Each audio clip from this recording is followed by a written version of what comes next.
Subway has teamed up with Live Nation to bring you great food and great music for a great value. Right now, buy a Subway $5 footlong and get a Live Nation concert ticket for $5 to participating Live Nation shows like Nickelback, The Fray, and Crew Fest 2. Ticket price does not include fees. See store for details. Subway. Eat fresh.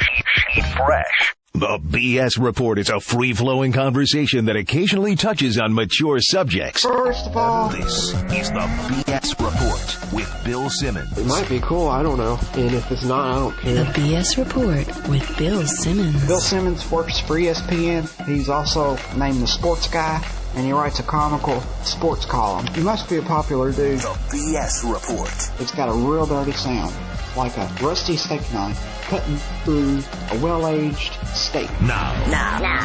Here's Bill Simmons.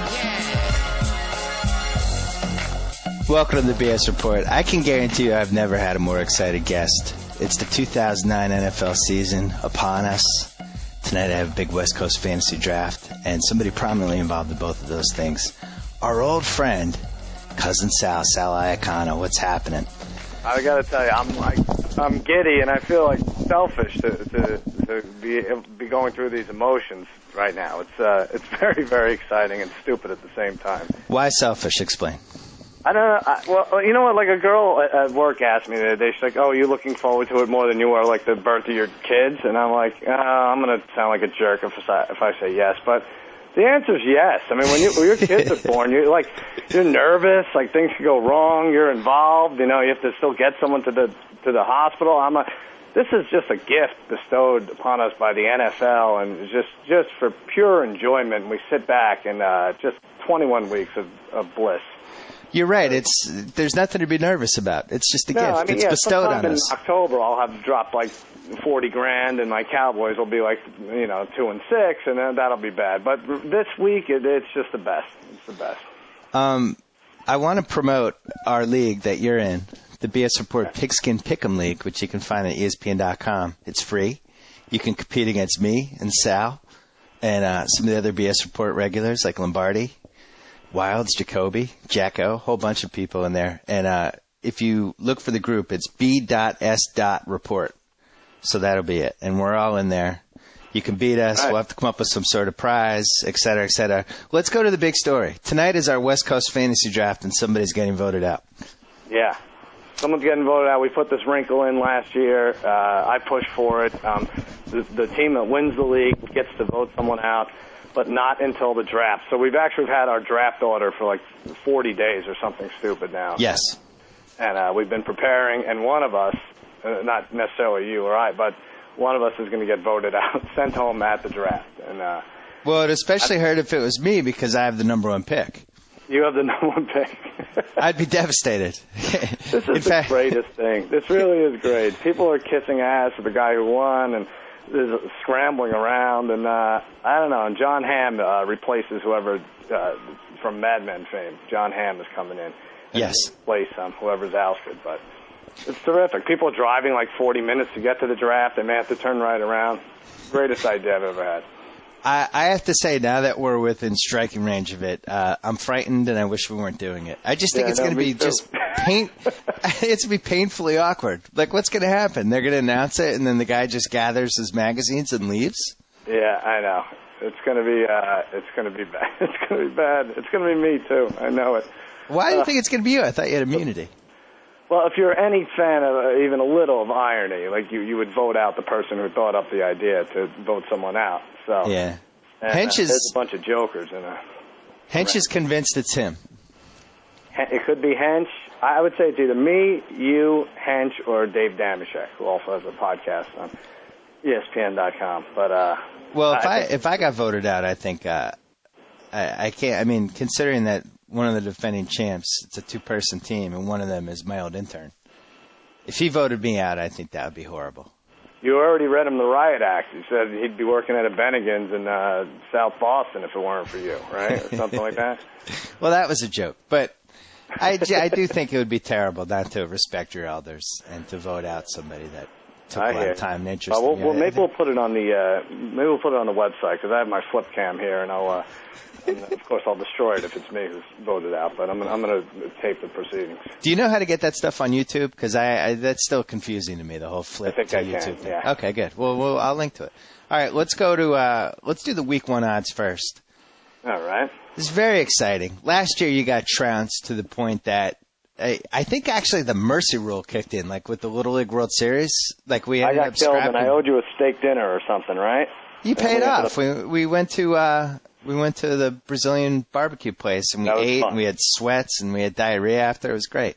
Yeah, I just got over it, I think. But yeah, and then we haven't really. That was the one thing I wanted to do. We didn't come up with stakes for this year. But well, I think who's our sponsor? Subway. Subway, yes.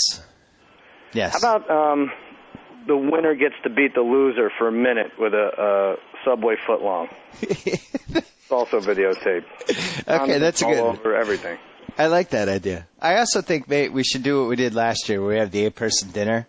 But I think the loser has to pay for that dinner, and then we have the draft like we did last time, where we draft the guests. Because I want both of us to not draft Damashek this year. That could be good. Because last year he hijacked the dinner by talking about himself for 3 hours, and frankly, I didn't enjoy it. So let's vote him out this year.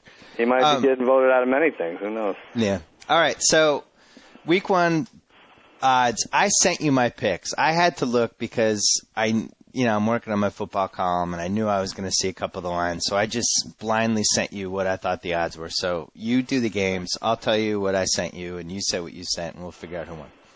All right. It starts Thursday, September 10th, Tennessee at Pittsburgh. Good one to start with. Yeah. What did you say?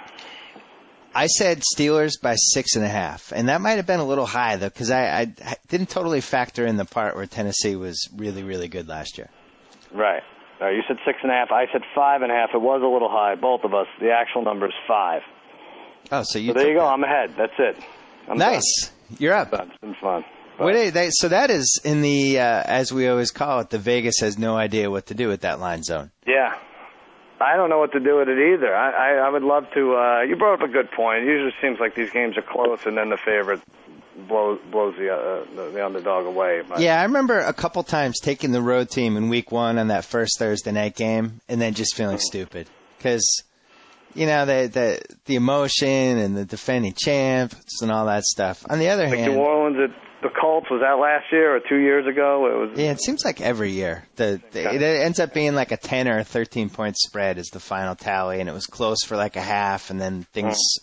The only thing I'm going to say, allow us to give us an easy game that we could win $50,000 on betting legally through Las Vegas, and just sit back the rest of the year. You know what's interesting about that line, though?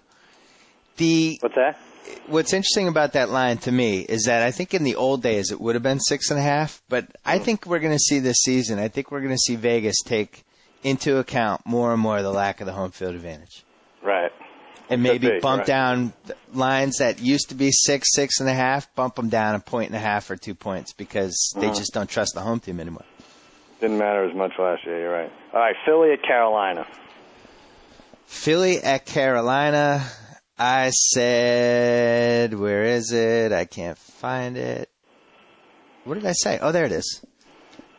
I almost wanted to take the Eagles in this, but I gave the Panthers the slight bump of Panthers by 1.5. You said 1.5. I stared at this game for what seemed like 4 hours, but it was really 4 minutes, and I said, this is ridiculous. What am I doing? I said Philly by 2.5 because they've been getting so much hype. It's Philly by 1, so I win that one too. Jesus, Carolina, no respect. It is weird, isn't it? Like, why Carolina was 12-4 last year. I don't think they lost a home game until that dreadful performance against the Cardinals, right? Yeah, it seems like DeLone was so bad in that playoff game that people have just penciled them in now for 7-9. They don't even want to hear any counter response. Like the Giants were awful in their first home game, playoff game, but they seem to get a lot more respect than the 12-4 Carolina. But you know what else? Maybe that's another home field advantage swing. Vegas just not caring anymore. Could be. Yeah, we'll have to take a look at that next week. All right, Minnesota, Cleveland. Ooh. I think I nailed this one exactly. I have Vikings 3.5-point favorites at Cleveland. We both had 3.5. It's 4. Oh. 4, so. Didn't someone invent the drinking game, one of your readers? Every time we tie, they take a shot or something? No, it was That's something. what it was. There was some You kind have of weird... some sort of catchphrase that you say that they want to do the drinking game with that. But that's what it was. I can't remember the catchphrase until you say it. Now, what do you think of that game? It seems like they're begging. Like, who would take the Browns in that game? That almost seems like that has all the makings of on Sunday, your friend who's a bookie starts getting all the calls of, Vikings -4, man. And it piles up, and there's no action on Cleveland, and we know how that works out. Yeah, Vikings on a teaser certainly looks good. And then, Cleveland jumps up out of nowhere. Yeah, and then you remember that you teased a team that has Brett Favre and Brad Childress on it? Uh-huh. Yeah, that's not going to work. Thank God Madden's not around. We'll wax on about how courageous Favre is to enter the frozen confines of Cleveland in mid-September. Yeah, but Peter King turned against Favre. Like, don't you think maybe Madden might have turned against him, too? I don't know. Maybe when he's done chewing, we could find out. Someday. Yeah. It's Miami and Atlanta is next. A nice game. This is good. I think one of these two teams underachieves in a big way, and this will go a long way in figuring out which one it is. These are the two candidates. I am looking at what I sent you, and that line is too high, and I wish I had done it lower. You could change it. Good. You don't know what it is. Well, but Nev, I kind of have the information now from the first two games that maybe Vegas isn't factoring the home field. I'll stick with what I sent you. I said Falcons by 6, but I wish I had said Falcons by 4. You had 6, I had 5, and it is 4. Yeah. It is 4. All right. I'm going to lose this week because I didn't. Yeah. 4-1, including that tie. I'm going to lose this week. Good. This was good. We should have played for something beforehand. We should have known. All right. Detroit at New Orleans. Yeah, I feel good about this one. I said 12. I said 13.5, and it's 13. Oh. Now 5-0-1 against you, I think. You should have retired like Favre. That was it. You could have gone out on top. I should have retired, come back, and then retired again. Now, that line seems high on paper, but I can't believe the Lions are starting Stafford. I know.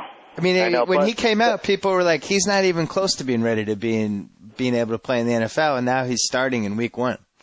Well, it's a relatively soft defense, right? That's the one thing they try to improve on last year, the Saints. But yes. I don't think they win this game. I have a feeling everyone thinks it's going to be high scoring. It'll be a weird game where it's 16-10 Saints or something. So you're saying don't bet the over? No, I don't like the over. I don't like the Saints in this. But that said, if you're doing a suicide pool, this is probably your game, right? Yes, I would agree with that. All right. Jacksonville at Indy. I think this is the game of the best early game on the board. Strong game. I like this game. Once again, I guess too high. I should have said 6, but I said 7.5 Colts. You actually got this one. You win this one because I said 6, and it's 7. Oh. Interesting. The Colts have a tough time covering this game, don't they? Well, Mojo's hurt, though. Yeah, he's a little banged up. I think maybe that's why the line drifted higher? Must be. Do we? At what point did the Colts just bottom out? Because they're missing a lot of guys all of a sudden. 65, 70 Peyton Manning commercials from now. Oh, I don't know. No Bob Sanders. Bob Sanders might not be on the team this season. Yeah, I know. No Marvin Harrison?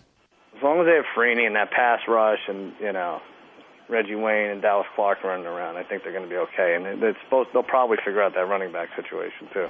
Seems like the Pats and the Colts, everyone's penciling them in every year for having a great season, and at some point you're just going to lose too many guys. Yeah. I don't know if maybe it'll happen in either of them, but, All right, go ahead. Well, we'll get to your Pats in a second. What's next? Oh, Dallas at Tampa Bay. You got to be happy going against a team that fired its offensive coordinator a week before the season. That's got to feel good. That. I really, I don't understand that at all. And 3 teams did that. They got rid of their offensive coordinator. It was Tampa Bay, KC, and Buffalo. Yep. Those 3. Kind of like a late night show starting its season, but a week before firing its head writer. Yeah, that's true. A bad sign. Never a good sign. I was thinking it's more like getting rid of your best man during the cocktail hour. But, yeah, you're right. That's a good one, too. But, I said Cowboys by 3, and I'm probably low. It's Cowboy. I said Cowboys by 4. It's 5.5. Yep. This Tampa team is expected to do nothing. Like, I think we're picking over-unders, like our best over-unders after this. And I was dead, so I was going to go with Tampa Bay under. I was like, this new coach, they fired the offensive coordinator, so many changes. They're only expected to win 5.5 games. So yeah, that's a bad team. By the way, I'm not having a good time. I'm trapped with these picks that I made on Saturday without factoring in the Vegas thing. I'm mad. Yeah. I'm angry. I'm going to start you'll sulking soon. I'm like Brandon Marshall right now. Kansas City at Baltimore. And Castle 50-50, I think they said, to play. Yeah, and that's a big 50-50 because the alternative is not a good alternative. Yeah. Apparently, Whitlock wrote a column about how the KC quarterbacks in the last exhibition game put one of the worst performances in the history of football on display. Mm-hmm. Brody Croyle and somebody else who's terrible. I can't remember the name. Big Pen, right? Or yeah. I said 10.5. I actually feel good about that one. You actually hit it right on. Yeah. 10.5. I said 6. I was way off. That was wow. That I think was that actually wasn't even my biggest discrepancy. You know what's interesting? I was doing my research all weekend because I'm writing the Week 1 preview column, all that stuff. I forgot how good the Ravens were last year. It's one of those things you kind of there's always one team you're like, oh yeah, that team was really good. Like that AFC Championship game, they were right there. They played the same kind of knock 'em down football, and I don't know. Flacco might be better. Ray Rice might be better. Like that might be a really good team. I agree. They went into Tennessee like it was you couldn't win there, and they pulled it out. That was a solid team. Yeah, it might be a top 5 Denver, team. Cincinnati. I'll tell you this. I was off. This is the line I was off by most. I think I'm going to hit this exactly. I got Bengals by 3. All right, you said 3. I said Denver plus 2. I don't know. I'm sorry. I said Denver minus 2. It's Cincy minus 4. How is Cincinnati giving 4 to anybody? This is Hard Knocks. Isn't anyone watching Hard Knocks? The best player with the skin condition was cut at 5 in the morning. They shouldn't give points. The Turk. Oh, 4. We've seen a lot of Turks at Hard Knocks. This is the most upfront Turk we've had. He basically grabs the guys. Jamie, can you mirror him for a second? You've been cut. We need your playbook. Like he's like, there's no warm up, no. Can you come into this private room with me? He just like assassinates the guys. I know. I enjoy it. He's a good looker too. What kind of shape would you say that is? It's the only way you can make a professional athlete feel worse is if he's being cut by a 5'6", 375-pound guy. Yeah, really. Woman, maybe. Yeah. Yeah. Yeah. All right, so you nail that one. Kind of quietly coming back here. You're coming back. Yeah, it's 1, 2, 3, 4, 5. It's 6-4, including the ties. Jets at Houston. I wrote in Houston minus 7, which I'll stick with because Houston getting a lot of bandwagon play as this year's up-and-comer and Sanchez first game. I like it. It's actually, I said Houston minus 4. It's 4.5. So I get that one. I don't agree with that line. You think a new quarterback coming in? There is a school of thought that the Jets defense is going to be a lot better than people think because of the new coach, and they do have some blue chippers on that defense. And well, one thing's for sure, the Houston defense is good. They have a really solid pass rush. This is not a great game for Sanchez to start in, right? That feels like a teaser or parlay to me. I like the Texans in that one. I might be with you there. All right, now these are the late games. There's three 4 Eastern games. I just want to say out of those early games, yeah, I'm most intrigued by Falcons Dolphins. I feel like after that game we'll totally know who's going to be the stinker and who's going to be the team that's for real. I don't know why, and it's like you never want to jump to conclusions after 1 week, but I just feel that's going to be an epiphany type game for one of those teams. I think the schedules get tougher, both those teams, after this game. I forgot. I was rereading my old columns. I forgot that the Dolphins never played a cold weather game until like week 16 or week 17. Remember that? They had like the greatest gift schedule, I think, in the history of the league. And this year it's brutal, I think. Yeah, it is. It's totally brutal. In the top 5 worst. Yeah. Now, are you even going to be watching? These next 3 games are only seen on Fox because CBS has the tennis. Are you going to Are you going to be watching football? You're a big tennis fan lately, I noticed. I love that you're giving me crap for watching tennis and soccer this weekend. You're going to be Why do I have to watch your toenails watching Roger Federer in the final. Why do I have to watch college football that doesn't have a playoff system? I can't follow a sport that if there's no people vote on the winner.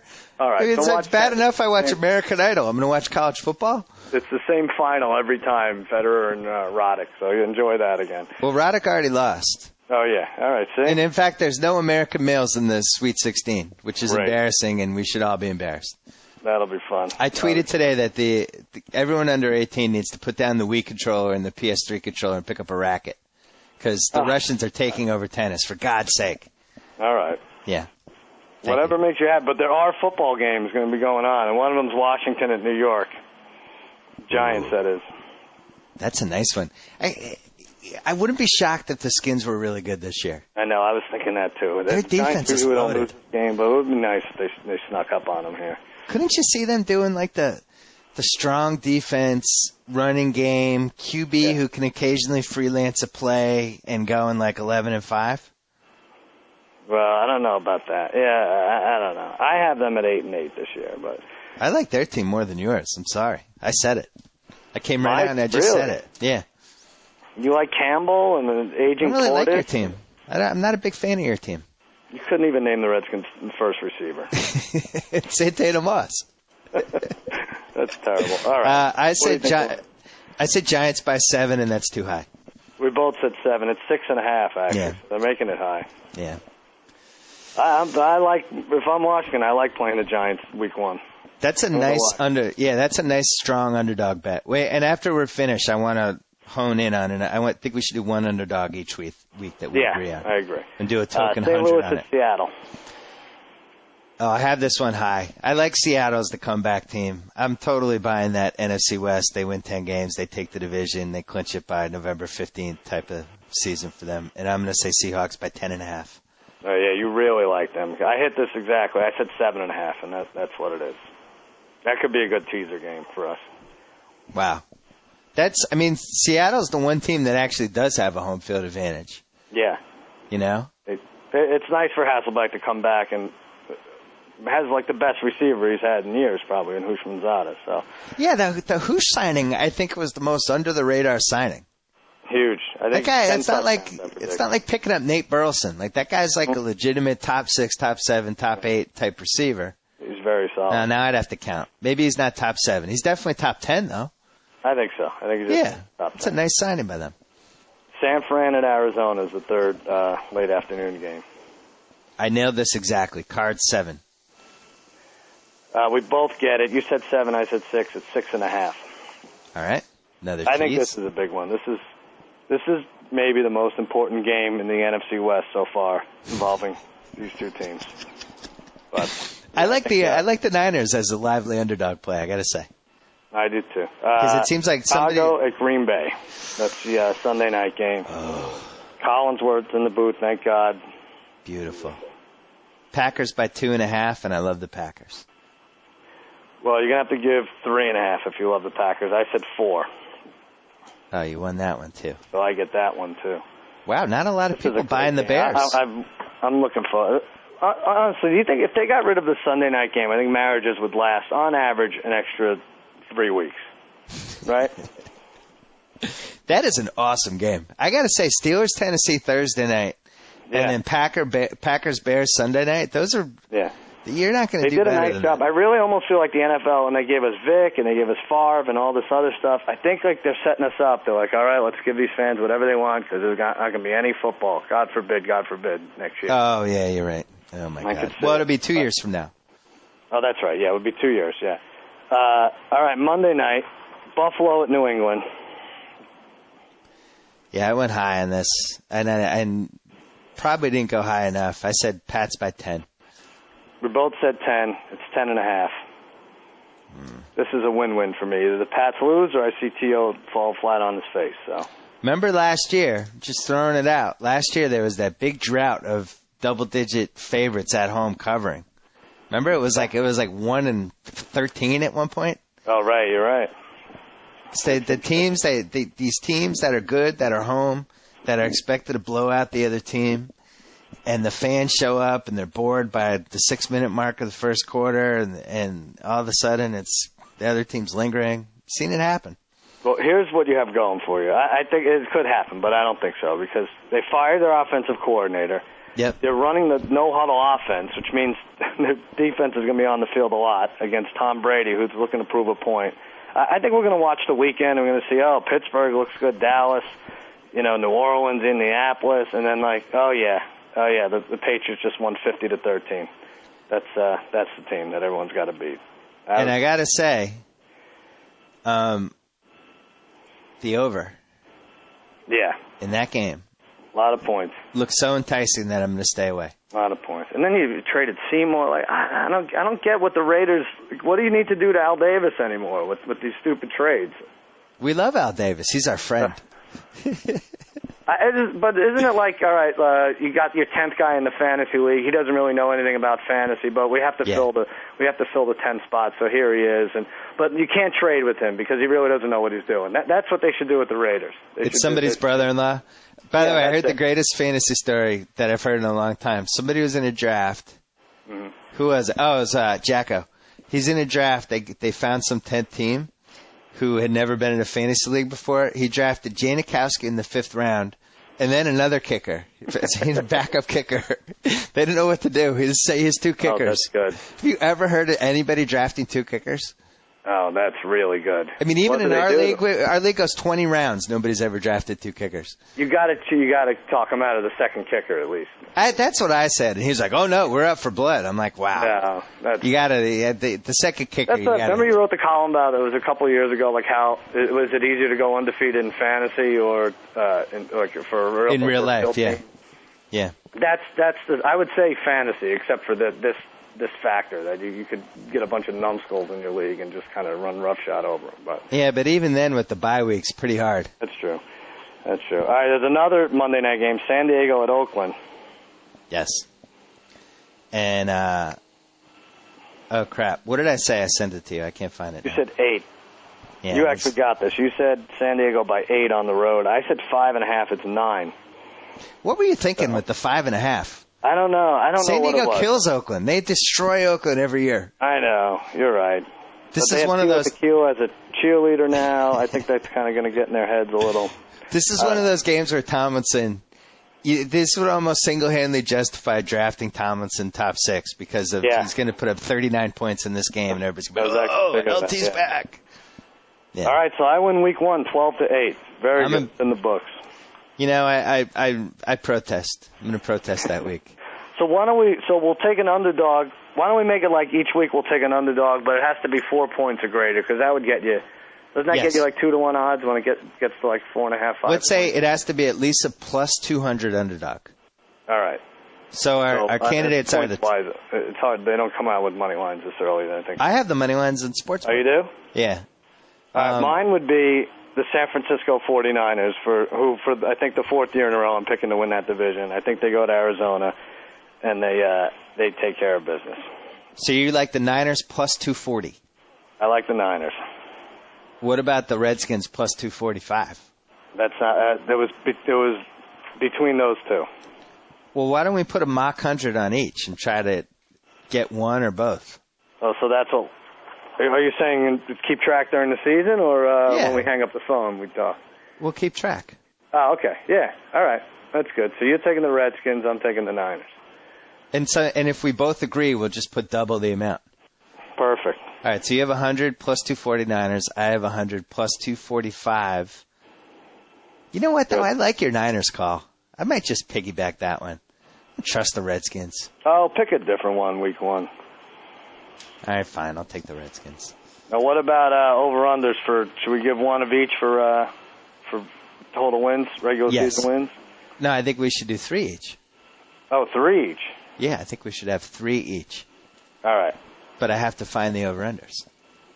All right. Well, I'll tell you. I have. You can tell me who you're looking at, and I have them in front of me. But we talked about it a little. I like the Ravens over 8.5. I think they can win 11 games. I think you end up laying a little vig there. But what is they're the vig? a good team. They got the running game. Flacco should be better, and they face 6 of the 7 worst rush defenses I say 11-5. Well, you should mention that that's 2-1 odds on the over. It is, oh yeah. I mean, I would if you could buy it to over 9. I think that's the way to do it. I like that idea. I gotta say though, if you're betting, 2-1 odds that the Ravens will win 9 games is a pretty good bet. Yeah. I mean, they'll go 4-2, maybe 5-1 in the division. I think. Well, what people forget is that Flacco's going to be better this year. It's year 2. They always make the jump in year 2. And everybody loves Ray Rice. Everybody's going crazy about Ray Rice. He's going to be their man, yeah. And I agree. I don't know. They didn't really lose anybody. I like that one as well. What's your second one? I will take the Tennessee Titans under 9. I think they can win 7 or 8 games this year.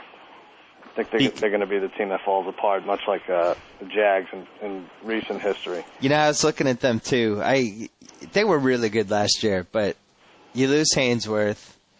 Also, how do we know what we're getting out of Kerry Collins this year? No, kind of sort of fluky last year that he was as competent as he was for as long as he was. My one hesitation would be that I really felt like they should have, they might have been the best team last year. There was such a fluky playoff game they lost. It was like everything went wrong. I know. I just think they fall apart a little this year. First 6 weeks at Pittsburgh, home against Houston, who could be the Tennessee of the division this year, at the Giants, or at the Jets, at Jacksonville, Indy, and at New England. That's tough. Yeah, that's pretty good. They go 3-3 there. That's major. That's a tough one. All right, who's your third? Third one, I have a couple circled here. I think the Buffalo Bills. I like the Niners over 7 too, but I'm going to take the Buffalo Bills under 7.5. I like it. Right? So you're saying they win 7 or less? Yeah. That's a great one. It's always fun to have the under to root against the team. I don't think that's close. I mean, easy 0-1 against the Patriots, 0-2 when they play them twice, and they'll go like 1-5 in the division. This team's in trouble, I think. All right, here are my 3. Go ahead. The Packers over 9 minus 150. That could be good. That's a nice team. If that team does win 10 games, then I'm only going to assume that some catastrophic injuries happened.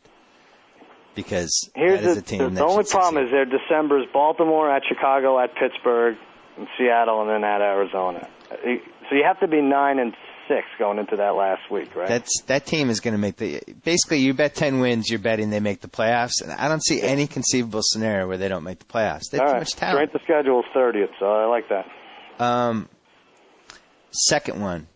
It's a little off the board, but I'm going to have faith in the fact that Brett Favre decomposed now down the stretch last year, and Brad Childress is the worst remaining coach of football. I like the Vikings under 9.5 plus 120.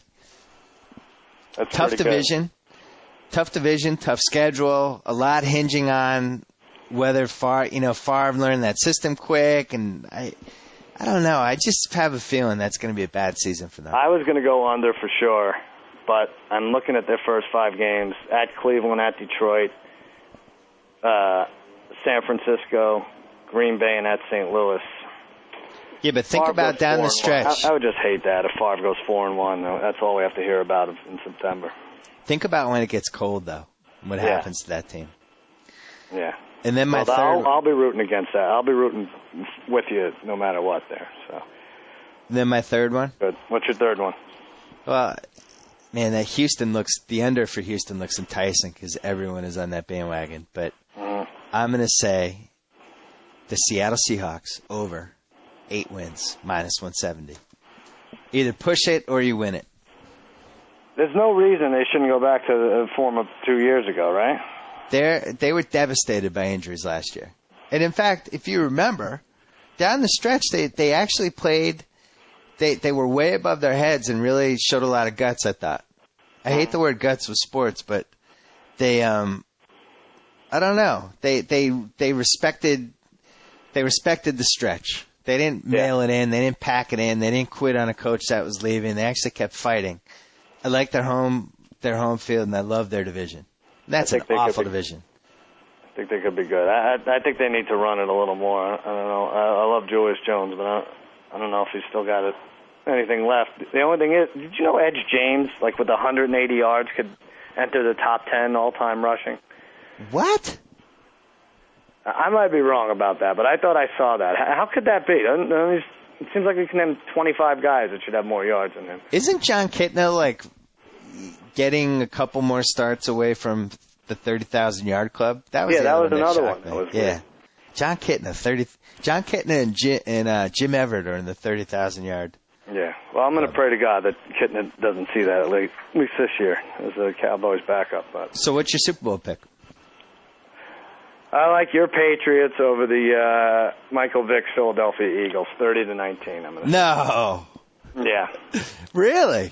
Yeah, I'm telling you. I think this is as bad as it's going to be for the Red Sox. It's going to be good for the Patriots, and they're just going to roll over teams, and it's going to be an afterthought by October. Let me give you the odds on that. Plus 1,700. Oh yeah. What is it? Plus 1,700. 17-1, huh? Yeah. All right, well, I'll jump on that. I hate rooting for these Eagles. I am going to... What do you say? Do something very unconventional. Mm-hmm. I'm going to go with a Packers. I haven't decided on this yet. All I have is the Packers. It's either going to be Packers against the Pats or Packers against the Steelers. Everyone's sleeping on it. Has any defending champ ever been talked about or discussed less than the 2009 Steelers? I know, and they bring everyone back except that linebacker Foot. I think it could be solid again. They have 22 starters this year who were all on the team last year. Yep. Everybody was on the team. I really do think it is, and that would be great. Isn't that the?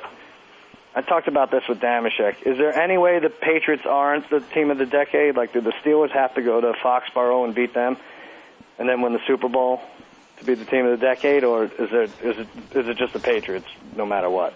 I'd have to look at the records. No, I mean, the Pats had the 3 Super Bowls and then the 18-1 season.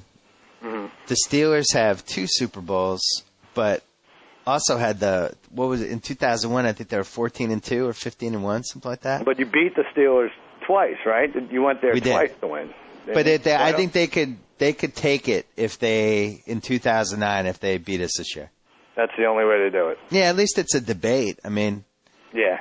Then that would have put them in, I think, like 5 or 6 AFC Championship games. Mm-hmm. So I got Packers, Steelers is 50-1 odds.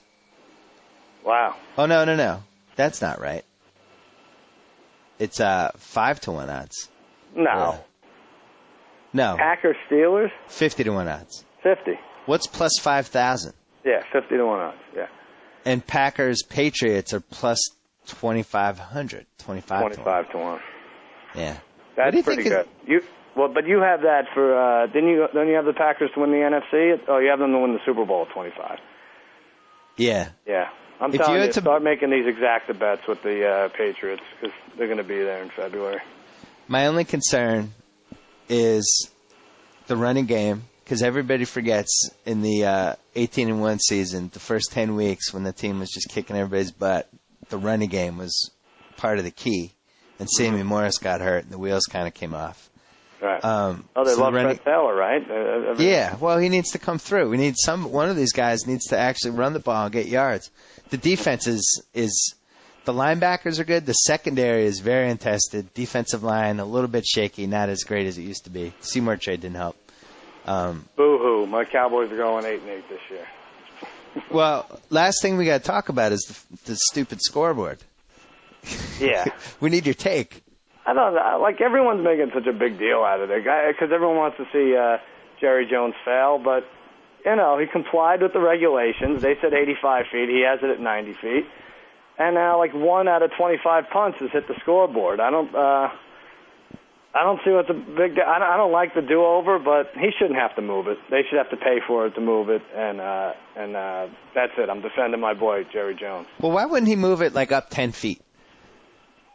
What's I think he thinks aesthetically that this is what he wanted, and he thinks it looks great, and it would compromise, the look and feel of the stadium. So, I got to say, it's creepy to me. I think it's a creepy stadium. It looks like an Independence Day when the UFOs just lingering over, and nobody knew what it was doing, and then it just started firing at everybody. It's too big. It scares me. Well, you're jealous. I understand.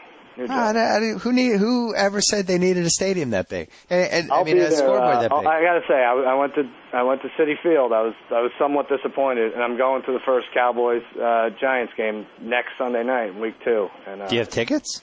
I'll give you a report. I don't have tickets yet, but I have a plane ticket and I have a hotel room. How many people do you have with you? There's going to be 4 total: 2 Giants, 2 Cowboys fans. You're not bringing Brad, are you? No, I don't think so. Is Brad allowed in Texas? He went last time, and it wasn't good. We didn't speak the whole way home because. Oh no. And also, last thing, we have new football headquarters this year for watching the games. How are you feeling about that? Yeah, Jimmy's house. I was there yesterday. The new house. It's looking good. It's easy to. There are screens everywhere, and pizza's already. I think he's heating up the dough as we speak. So. Is there going to be a lifeguard for the pool that anybody's kid can just fall into? I don't know. I think I'm giving the PA on Jimmy Kimmel Live. I think I'm giving her. It's got to be a girl because I don't want her catch her watching the games and dozing off. Like $60 or $80 to watch. Just keep her eyes on the water, right? That's the way. So, anybody who brings a kid gives the lifeguard $20. Right. Yeah, because that would put a pall over the season. Yeah, to get voted out of this earth. Well, we already had a scare. We were doing this is probably like 4 weeks ago now. No, more, right? Yeah. We were doing a mock draft, and my son got stuck in your pool. Like he was swimming in the hot tub end, and he ended up in the swimming pool end, and he can't swim, and your wife and your mother had to jump in to save him. And we were only, it was annoying because we were only through like halfway through the second round at that point, right? Yeah, we had to postpone it, which I didn't appreciate. Yeah. But it was a little scary. It was a wrinkle. Yeah, these kids. I'm excited for a lot of things, but most of all, I'm excited for somebody to get voted out tonight. It's going to be macabre. What's that word? Macabre? Macarver? I don't even know what you're saying. I can't speak. Macabre, whatever that word is. Oh, yeah. It's going to be Grizzly. And we'll have all the details next week on the BS Report. Cousin Sal, you're with us all season. You're up 1-0. Subway Fresh Take Hotline. And winner gets to beat the loser with a 12-inch sub. It could be the best bet yet. All right. We'll talk to you on Monday. Excellent. Talk to you. Take care. All right, since NFL season's starting this weekend, I couldn't resist calling my buddy J-Bug at work. He does not know we're calling. Diehard Pats fan, season ticket holder since the early 90s. We'll be there on Monday night for Pats Bills, and wanted to get a little bit of a feel for the reaction to Seymour trade in New England, as well as Brady and whether people think he can come back and all that stuff. So let's call him right now. Chase and Buggy. J-Bug. Hey. You're on the pod. Right now? Yeah. Oh, man. 5 minutes. What's going on? 5 minutes. Okay, what's going on? The New England Patriots. Yeah, let's hear it. How are people feeling? Because I'm 3,000 miles away now, and I'm not in touch like I used to be. You know what? Every single person that I've talked to is happy with it. Happy with Seymour or happy with everything? Happy with everything. Oh, no. Pardon me. I'm assuming right away that you're talking about Seymour because that's all that's been on the radio, and that's all people have been talking about. Everyone that I've talked to, and that includes the guys I go to the games with, and also the guys that I watch the games with when they're not at home. Yeah. And everyone is ecstatic. They think it's a great move. Yeah, I tweeted that he was probably the most overrated Patriot, and then I got some feedback like, oh, you're just saying that because they traded him. No, he actually really was the overrated Patriot. Like, he'd been injured in 06 and 07. He was solid last year. I don't remember him taking over a game, but certainly wasn't worth like a potential top 5 number 1 pick. All I can remember about it, so in the past, I mean, he was fantastic early, but the last time I remember him, well, not so much to remember him being good, but more the demise of him was Jake Plummer in the playoff game. Oh, yeah. Just constantly scooting around, just running right by him, and you just kept getting around him.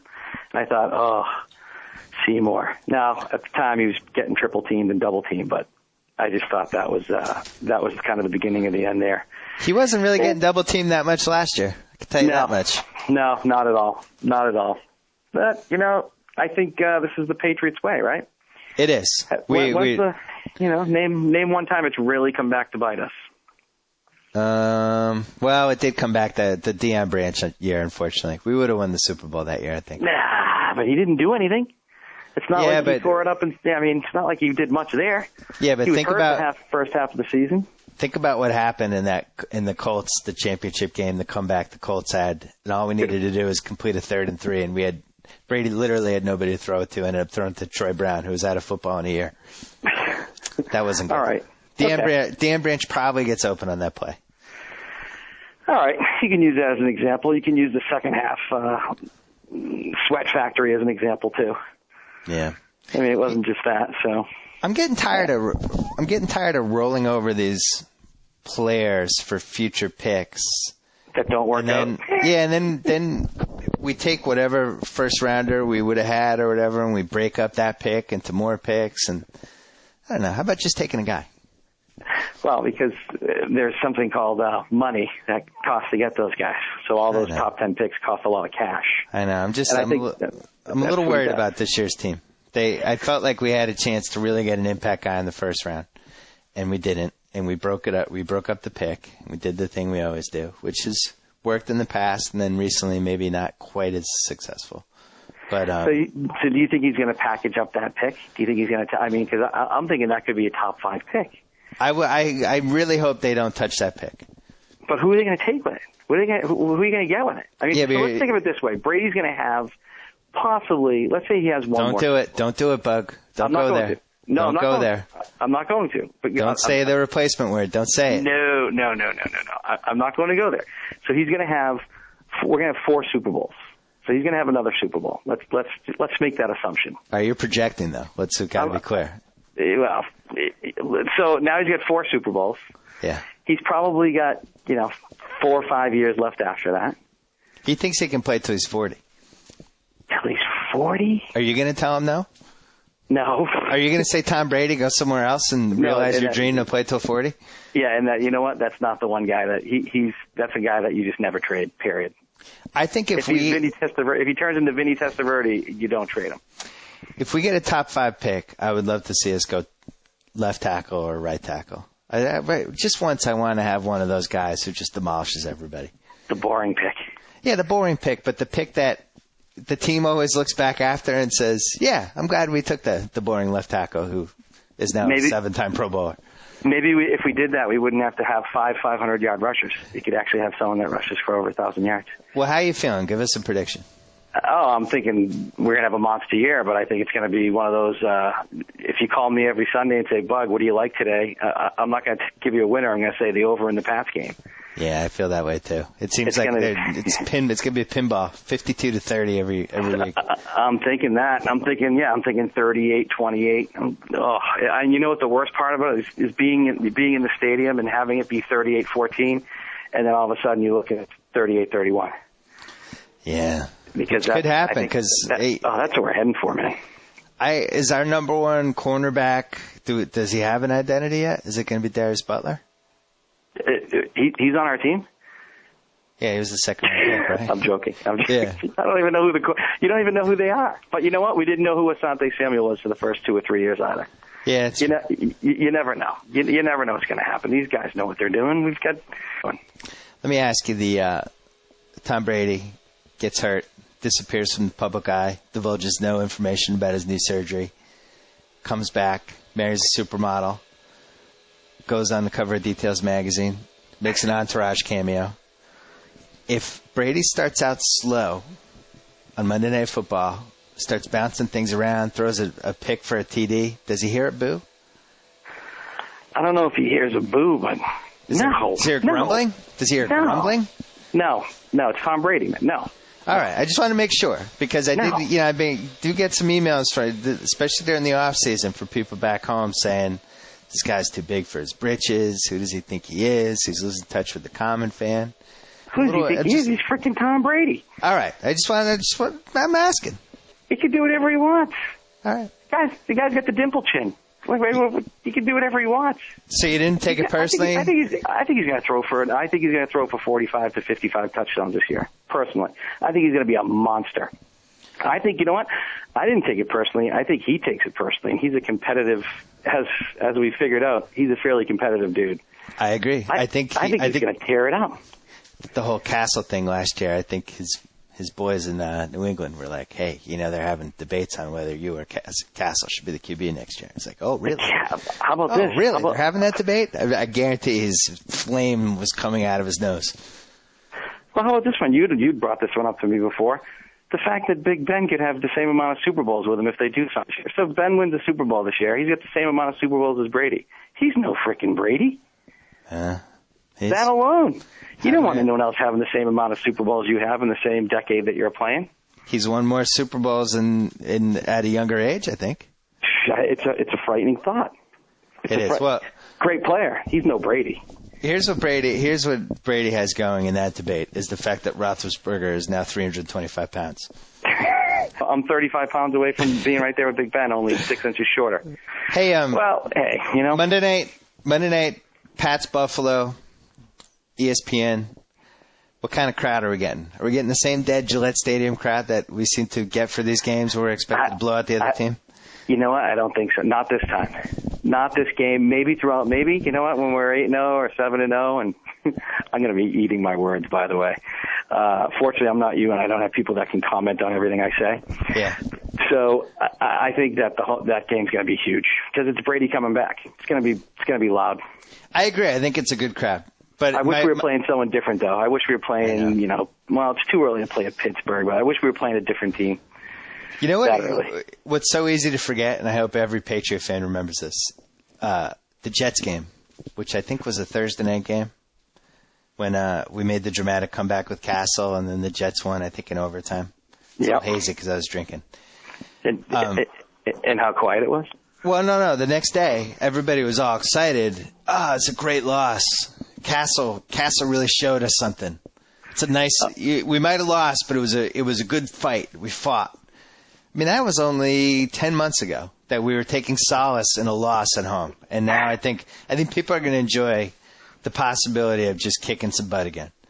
Well, it only seems like 11 months ago that we were saying the same thing about that St. Louis loss, and that was 8 years ago, 9 years ago. Yeah. How long ago was that when we lost? 17-10. Oh, the 2001 game. Yeah, that was the same thing.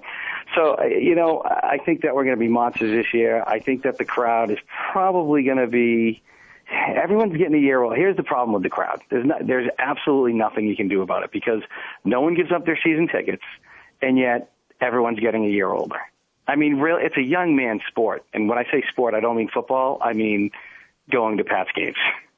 You got to be a 25-year-old, a 28-year-old knucklehead screaming and yelling. You can't be a 37-year-old dude with 2 kids. You're not going to be doing the same screaming and yelling you did when you were 25. Buck, that's a fascinating analysis by you. Yeah, everyone's getting older. Everyone's a year older, and no one's giving up the tickets. Yeah, because when you got your tickets, what year was it?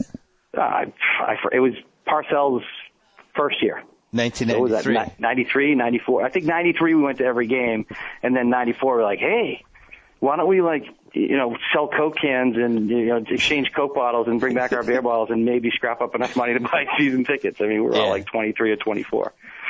So, and now, it was 94. Yeah. And now you're an old has-been. I could have been somebody.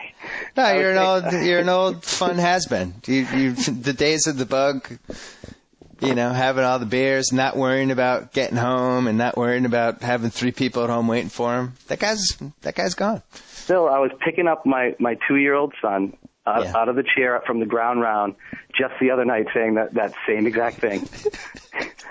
Son, I used to be somebody, and now I have to go wipe your poopy pants. Yeah. Yeah, it used to be my poopy pants I'd have to wipe up on a Saturday night. Now it's yours. Yeah. Yeah. It sucks getting old.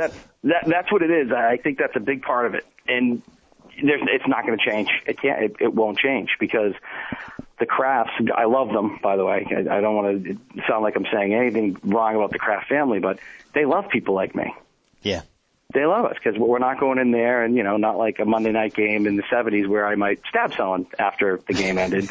Or throw up on the guy in front of you. Or throwing snowballs off the 8-year-old's, head, like what used to happen. So they love that. So it's not going to change, and no one's going to lose their tickets because everyone goes in there and sits on their hands and then gets up and leaves.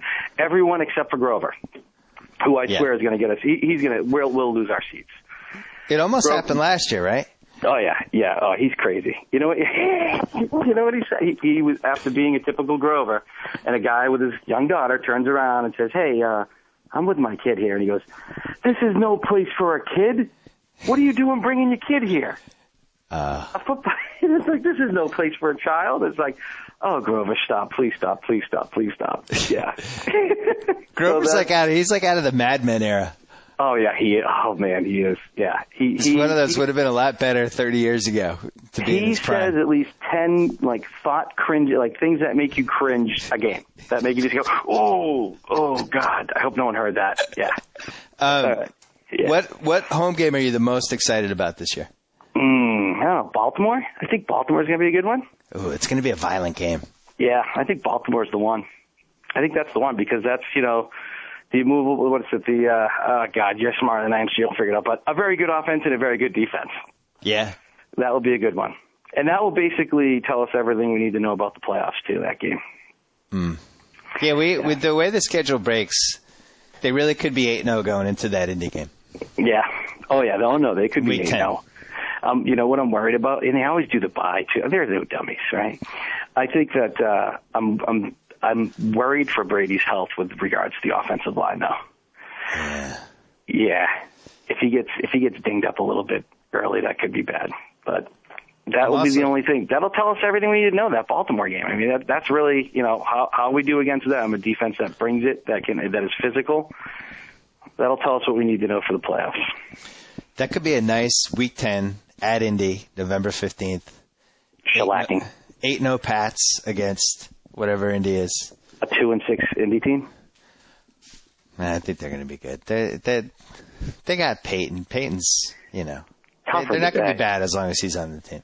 They're in a tougher division, man. They're in a tougher. They've gotten better and better each year. Did you notice the NFL? The NFL threw Indy their annual bone. So Indy's got a bye week, followed by a home game on November 1st, a home game on November 8th, and then another home game against the Pats on November 15th. So they will have been at home for like a month without travel. Well, that's what they do. I know. They love to do that. It's funny how they do that, don't they? They set Indy up. I don't know why. Everyone hates the Pats and loves Indy. I don't know. It's because that Bill Polian's on all the committees. Oh. But my question is, Bob Kraft's on committees now, too. Why don't we get any breaks? Why can't we play Indy as the third home game in a row? Yeah, but he's on the committee to how to improve parking space. Yeah. They love to screw over teams. Did you see what Baltimore did this year during the offseason? No. Baltimore petitioned the league not to play another Monday Night Football game in Pittsburgh because it would have been like their fourth in 5 years, a Monday night at Pittsburgh. They were like, please, can we not have our game at Pittsburgh be a Monday night this year? Can you not screw us for 1 year, please? So they sure, we'll do it Sunday. They threw him a bone, and that's what they did. But I thought that was interesting. So did they move it to Sunday night instead? No, I think they just made it a Sunday afternoon game or something. But it's pretty sad that teams have to do that. Oh, that's going to be a 450. Could you imagine Bill Belichick? Can you imagine the Patriots doing that? No, they wouldn't do that. They do hate the Colts, though. There is a lot of Colts. Now, it'll be interesting with Dungy gone, because I always thought Belichick just despised Dungy, and it was so obvious every time they shook hands. My little conspiracy theory. But now that they have the new coach, I'll be interested to see if he has as much antipathy toward the Colts. Well, I think they will, because they're always a team that's in top contention. Any team that's a contender, he's not gonna like. Do we play the Browns this year? No, I don't think we do. That's too bad. I don't think we do. I think the Browns open up. Who are they opening up against? I think they're underdogs too.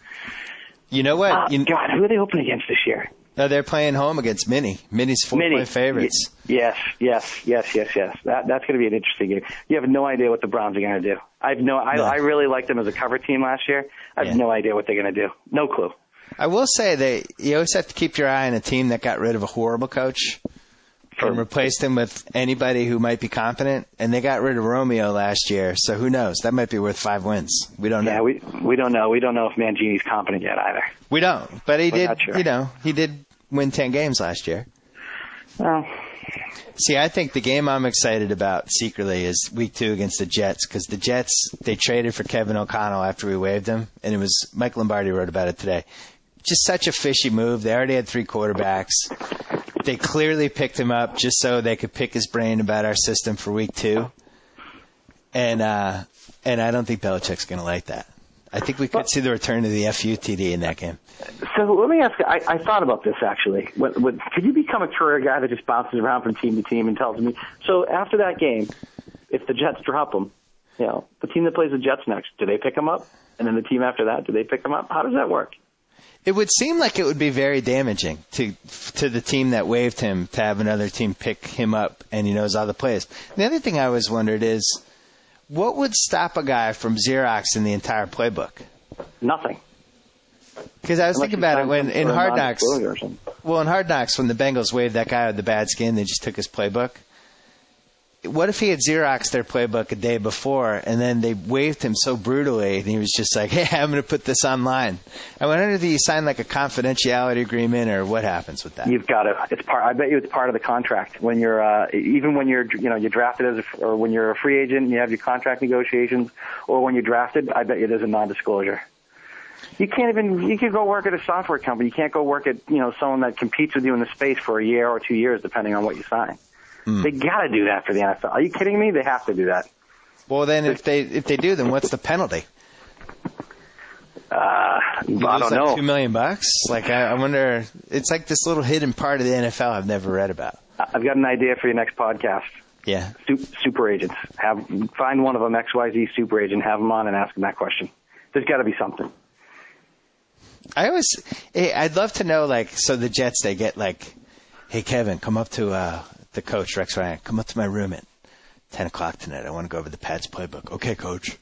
Well, depending on how many brews Rex Ryan's had, I'd be concerned with it if he said it like that to me. That guy's a little wacky. So Rex, he sits down with Kevin. He's got a notebook. He's like, okay, 3 receiver splits. What are the tendencies here? Like, how could they really legitimately pump them for info? That's the part I never understood.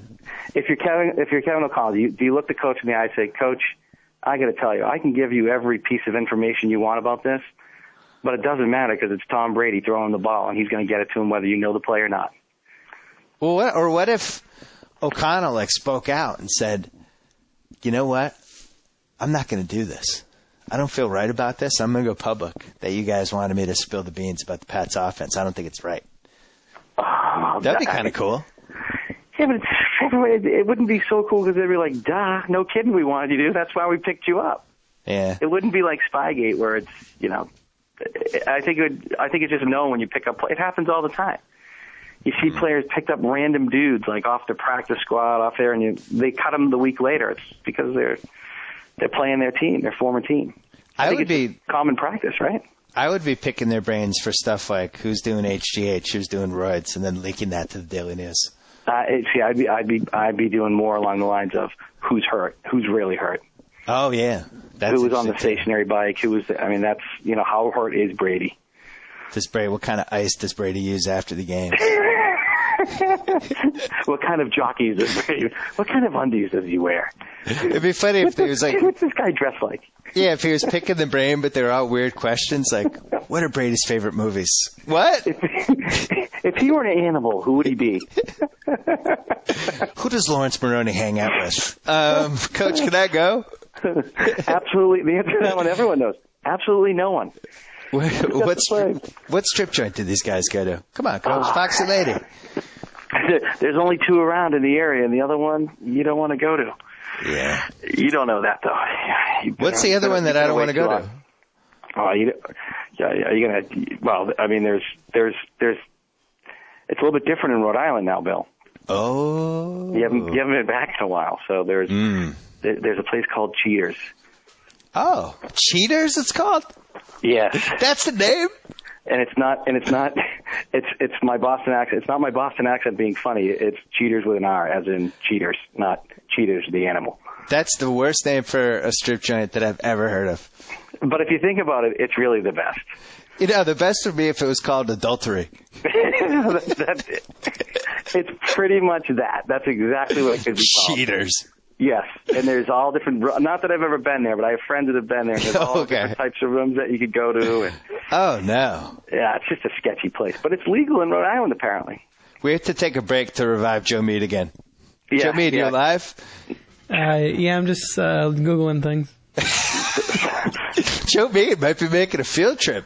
I think this guy, is he from around? Where's Joe Mead from? Joe Mead's based in Bristol. That's a stone's throw from Cheaters. Oh, he's a hop, skip, and he's probably been there. Joe's like, I don't know about this place you're talking about.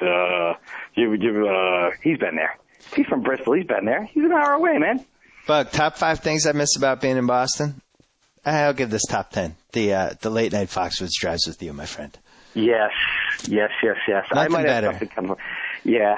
Nothing better than that depressing ride home or half asleep, weaving between lanes, and somehow getting home alive. And somehow saying, man, I wish I at least saved $3 for a Dunks and an Egg McMuffin. But I don't even have that. I gotta say, the everything about Rhode Island is underrated. It's our most underrated state. Well, there's a lot you can do down there. There's a lot for everybody. I mean, an underrated place to go to college, underrated place to live. There's water. You're within striking distance of Boston. You're like 2 hours and change from New York. Summertime, you can hang out at the ABC. You have casinos. You do. It's an underrated place. Downtown Providence, underrated. Last thing, Bug, you'll be joining me on the Boston stops of the book tour, correct? Sure. You're coming back the end of October, right? Yeah. Yes. Yeah, absolutely. I don't know where they are or what it is, but I'll be there. I don't know if we can top the last time when the girl had the tattoo and asked me to sign her chest, as you just stood there in complete shock. I was like Norberg, a little banana dropped from my mouth. I was somewhat in shock. All right, Bug. Enjoy the Pats Monday night opener. Yeah, I'm calling it a 42-17. A laugher. You're predicting a laugher. Yes. And you like the over. I'm thinking Brady throws 4 TDs, 320 yards. Randy Moss catches two of them, and yeah. Oh, and the over. Heavy on the over. So our gambling tip from our friend Bug this year is Pats over. And you could share with all your listeners that last year was my first year where I actually paid out. For the past 5 years, I have gone to Vegas at the end of the year or another trip, another destination. With your winnings. With my winnings. I've done very, very well. And last year I did not do all that well. You know why I didn't do well? Because, like many of us, you didn't realize the home field advantage thing until late. Yeah, that and towards the, well, there's other reasons too. I was doing too many parlays, but that's a story for a different day. Do you know somebody emailed me and said, I was talking about betting in basketball, and a reader emailed me and said that when he was in college, there was a bookie on campus who gave him $100 every time he brought in somebody who had bet NBA. That's what a suckers bet people think professional basketball is, that this guy was actually like bribing this guy to find people who would bet NBA. See, that guy never bet Phoenix and Denver overs this year. Oh, interesting. And on that note, we're going to go. Thank you for being on the Subway Fresh Tech Hotline, J-Bug. Talk to you later, man. Bye-bye. Bye. So I get to sign off. Whoa. Thank you for downloading the BS Report with Bill Simmons. Too much fun. Check out more podcasts at the iTunes Music Store or at Pod Center at ESPNradio.com. Peace out.